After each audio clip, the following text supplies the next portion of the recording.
Kaya pala ganito ang naging resulta ng kapalaran ko. Kasi alam ng Diyos na kaya ko. Sa edad kong to, napagod na akong magmadali. Kaya lahat ng ginagawa ko ngayon, ini-enjoy ko na lang. Siguro sa dami na rin ng aking pinagdaanan, napagtanto ko na ang buhay ay mas malawak at mas mahiwaga pa sa mga problemang dumarating sa buhay natin.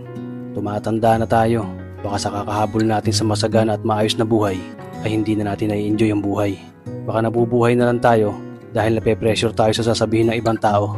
Marami na rin akong mga naging maling desisyon sa buhay, pero lahat yun nagsilbing aral sa akin at natuto ako sa mga pagkakamali ko. May mga taong sobra nating mamahalin at bibigyan ng halaga, pero ibabalik lang sa atin ay kabiguan at matinding trauma.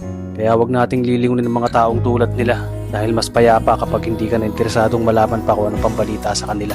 At wag mong idepende ang sarili mo sa kahit kanino. Tandaan mo, kahit sarili mong anino, iiwan ka din nito kapag madilim na ang paligid mo. Kailangan natin matutunan na huwag ikumpara ang sarili natin sa iba dahil hindi natin laban ang laban nila. Karera mo to, hindi nila karera. Dahil ang buhay ay hindi naman nasusukat sa kung sino ang mayaman, kundi kung sino ang payapa.